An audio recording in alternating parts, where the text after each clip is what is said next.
दादा चूहड़मल फूहड़मल दूध की दुकान में गए। बोले भाई कैसे लीटर दूध? दुकानदार बोला दादा 3 रुपया फीका 4 रुपया मीठा। दादा बोले क्या 4 रुपया मीठा? दुकानदार बोला दादा शक्कर देख रहे हो 16 रुपए किलो। दादा बोले अच्छा भाई 1 पाव मीठा दूध दे दो। दुकानदार ने दूध दिया। दादा पीने के बाद बोले इसमें तो शक्कर थी ही नहीं। अब पी गए तो अब तो कोई प्रमाण बचा नहीं। धार्मिक आदमी का अपना गणित है। अब मुझे शक्कर दो, शक्कर ऊपर से खा लूंगा। दुकानदार चौंका लेकिन अब करे भी क्या। और भीड़ इकट्ठी हो गई और लोगों ने कहा कि साईं झूठ थोड़ी बोलेंगे। अरे बड़े धार्मिक गुरु हैं, क्या छोटी सी शक्कर के पीछे झूठ बोलेंगे? दे शक्कर। भीड़ भाड़ और बाजार का मामला अपनी बेइज्जती न करवाने के लिए बेचारे ने शक्कर दी। दादा ने शक्कर खाई और शक्कर खा के लुढ़कने लगे, कुलाटी खाने लगे, तरह तरह के आसनादी करने लगे। भीड़ और इकट्ठी हो गई। खासा सर्कस दादा ने खड़ा कर दिया। धार्मिक आदमी जो ना करे थोड़ा। दुकानदार बहुत घबराया। बोला कि साईं अब क्या हुआ, अब क्या चाहिए बाबा बोलो। दादा कुछ बोले ही नहीं, वो तो कुलाटे पे कुलाटे खाते जा रहे। दुकानदार ने सोचा कि शायद मेरे दूध में कुछ गड़बड़ी। उसने सारा दूध फेंकवा दिया। और भी जो दुकानदार उसका दूध बेचते थे उन्होंने भी सारा दूध फेंक दिया। जब सब दूध फेंक चुके तो दादा उठकर बोले मेरे पैसे वापस कर, किसी की जान लेगा, अभी पुलिस में जाके रिपोर्ट करता हूं। सो उसने घबराहट में उनके पैसे भी दे दिए। और फिर बोला कि साईं अब ये तो बताओ कि आपको आखिर हो क्या गया था, क्योंकि जिंदगी मुझे दूध बेचते हो गई। मेरे बाप दादे दूध बेचते थे, उनके बाप दादे भी दूध बेचते थे, लेकिन दूध ने कभी ऐसा कार्य करके नहीं दिखाया। हुआ क्या? शीर्षासन और तरह तरह के आसन इत्यादि जितने भी योगासन जानते थे दादा ने सब करके दिखा दी। कुछ और अपने भी जोड़ दिए। उसने कहा कि दूध में कोई खराबी रही होगी, मानता हूं। शक्कर में कोई खराबी रही होगी, मानता हूं। मगर ऐसी खराबी न सुनी कभी, न कभी देखी। अरे आदमी बीमार हो जाए, वमन हो जाए, मगर ये इस तरह की कुलाटियां और ये सर्कस। सच कहना साईं आपको क्या हो गया था? दादा हंसते हुए बोले हुआ क्या था? अरे मैं तो दूध में शक्कर मिला रहा हूं।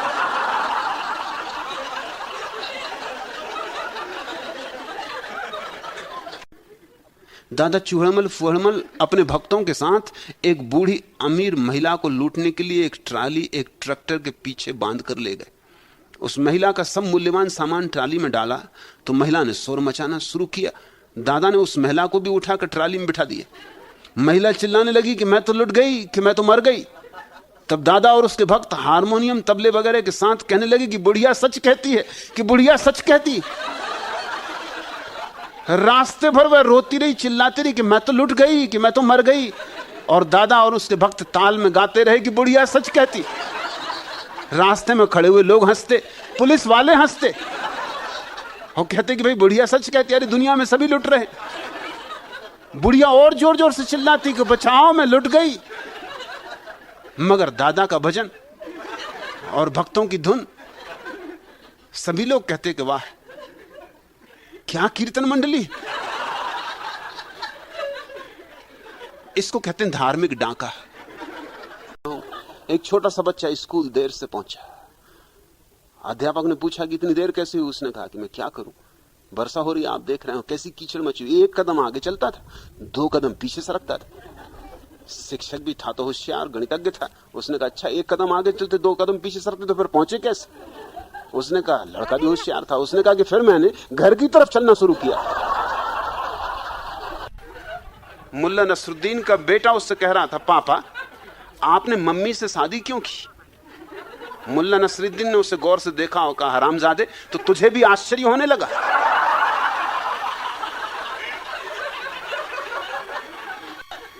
अपनी पत्नी के हाथ में क्रिकेट का बल्ला देखकर मुल्ला नसरुद्दीन ने पूछा क्या तुम छक्के लगा सकती हो? पत्नी ने कहा मैं छक्के मक्के लगाना नहीं जानती, मैं छक्के छोड़ा सकती हूं।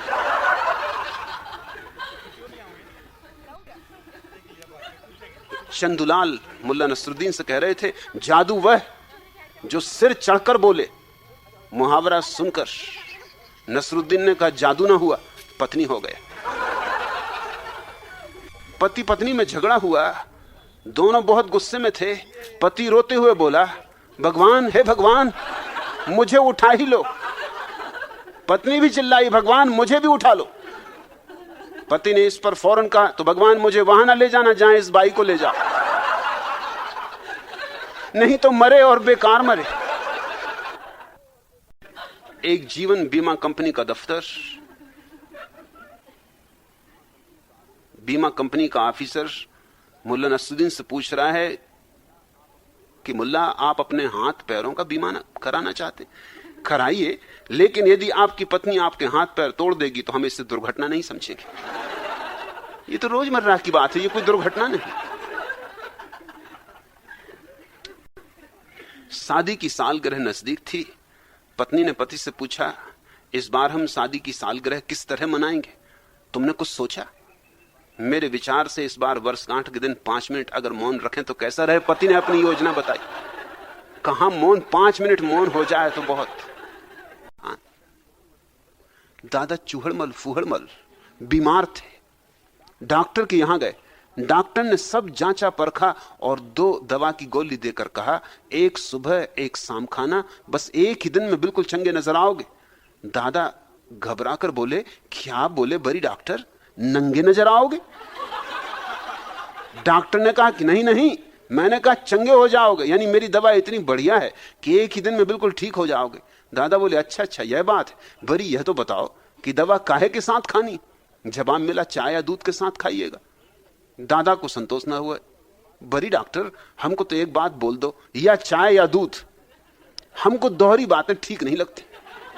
डॉक्टर ने कहा, अच्छा तो दूध के साथ गोली लीजिएगा। दादा ने पूछा, दूध गाय का या भैंस का? डॉक्टर ने कहा, माफ करिए, मुझे और भी मरीज देखने हैं, अब आप ही अकेले तो नहीं कि आपसे ही थोड़ी सिर मारता रहूं, आपको जो दूध मिल जाए उसी के साथ ले लेना, उसमें कोई फर्क नहीं पड़ता। दादा बोले, बड़ी डॉक्टर गुस्सा क्यों होते हो? हम आज पहली बार ही एलोपैथी का इलाज करवा रहे हैं, इसलिए सब बातें क्लियर क्लियर जानना चाहते।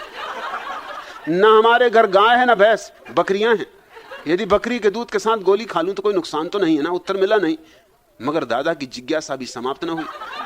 बड़ी एक बार और बताओ ना, दूध गर्म चाहिए या ठंडा? डॉक्टर ने पिंड छुड़ाने के लिहाज से कह दिया, कुनकुना। दादा बोले, ठीक, दूध गिलास में पीना कि कटोरी में? डॉक्टर को गुस्सा आ गया, साईं अब घर भी जाइए ना, आपको कुछ और काम नहीं है क्या?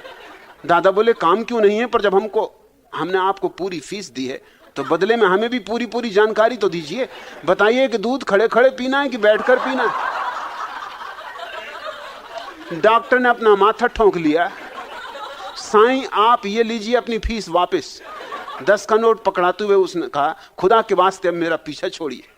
दादा बोले, लेकिन भरी तुम तो नाराज होते हो, हम तो सीधा साधा आदमी हैं, कभी एलोपैथी का इलाज नहीं करवाया, इसलिए पूछता है कि दूध खुद अपने हाथ से पीना है या मेरे मुन्ने की अम्मा यदि पिला दे तो कोई नुकसान? डॉक्टर को भी हंसी आ गई।